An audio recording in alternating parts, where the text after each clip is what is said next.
नमस्कार दोस्तों। आज की कहानी का नाम है घूंघट। अरे रानी, ओ रानी, सो रही हो क्या अभी तक?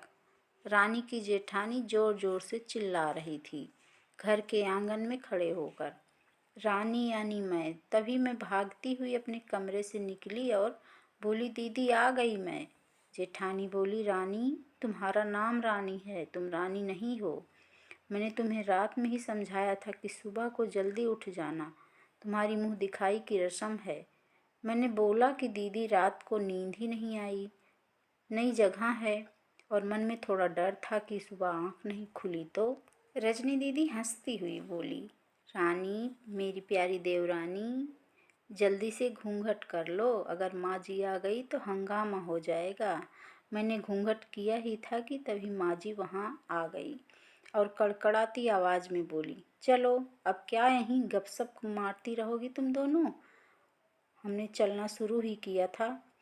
तभी माँ जी ने रजनी दीदी के कंधे पर हाथ रखा और बोली, पता है ना कहाँ से जाना है और किस ओर जाना है, कैसे जाना है? माँ जी ने बोला कि जब भी कोई बड़ा तुम्हारे सामने खड़ा हो तो हमेशा घूंघट में रहना और कम से कम अपने बड़ों के सामने आना, और बिना घूंघट के तो कभी नहीं। रजनी दीदी कुछ बोली ही नहीं, बस अपना सर हिलाकर हाँ बोल दिया।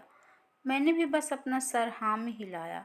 माँ जी के जाने के बाद मैंने पूछा, रजनी दीदी आप तो स्कॉलर हो और इन सब चीज़ों को कैसे निभाते हो? रजनी दीदी मुस्कुराई और बोली, मैं थारे जेठ जी से बहुत प्यार करती हूँ, इसलिए अभी तक चुपचाप सब चीज़ें निभा रही हूँ। मैं कुछ नहीं बोली और चुपचाप रजनी दीदी के साथ घर के बाहर वाले कमरे में जाकर बैठ गई। वहाँ पर एक पड़ोस की आंटी जी बैठी थी। वो बोली, यह कैसी बहू आई है? ससुर जी सामने खड़े हैं और ये यहाँ बैठी है, देखो तो इसे। मुझे कुछ समझ ही नहीं आया। मतलब रजनी दीदी बोली कि आंटी जी अभी नई बहू है, यहाँ के रीत रिवाज सीखने में थोड़ा समय तो लगेगा ही, धीरे धीरे सब सीख जाएगी। रजनी दीदी मुझे वहाँ से उठाकर मेरे कमरे में छोड़ गई। 6 महीने यूं ही छोटी छोटी चीज़ों में बीत गए। फिर एक दिन मैं राहुल के साथ साड़ी लेने गई। राहुल का फ़ोन आया और वो दुकान से बाहर बात करने चला गया। साड़ी की दुकान पर मैं बेधड़क होकर साड़ियाँ देख रही थी। तभी साथ में बैठे हुए अंकल जी मुझे देखकर खांसे। एक बार, फिर 2 बार, 3 बार खांसे। मैंने साड़ी वाली भैया से बोला कि ये भैया, इन अंकल जी को पानी दे दो, बहुत खांसी हो रही है इन्हें। अंकल जी भड़क उठे और बोले, क्या बदतमीज़ लड़की है ये, कुछ भी शर्म लिहाज नहीं है या नहीं है इसे? दुकान पर हंगामा देख राहुल बाहर से भागकर अंदर आया और अंदर आते ही अंकल जी के पैर छूकर बोले, मामा जी आप यहाँ? मैं घबरा के दुकान से बाहर निकल आई। एक लंबा घूंघट करके गाड़ी में बैठ गई। राहुल बाहर आया और गाड़ी में बैठकर गाड़ी बहुत तेज चलाने लगा।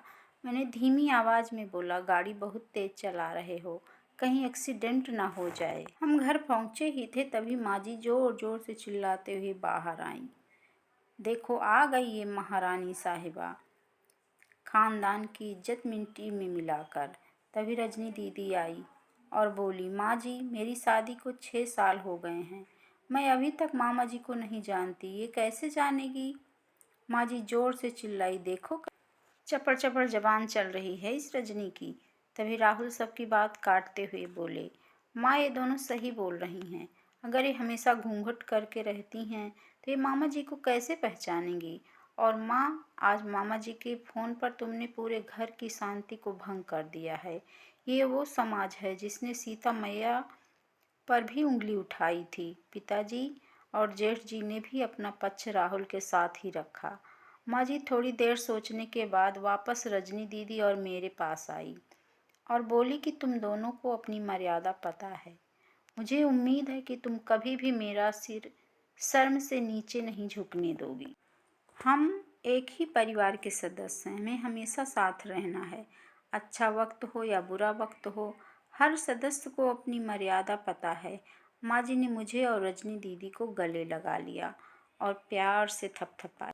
हाँ तो दोस्तों, आपको यह कहानी कैसी लगी? अगर पसंद आई हो तो प्लीज़ हमारे चैनल को सब्सक्राइब करें, वीडियो को लाइक एंड शेयर करें।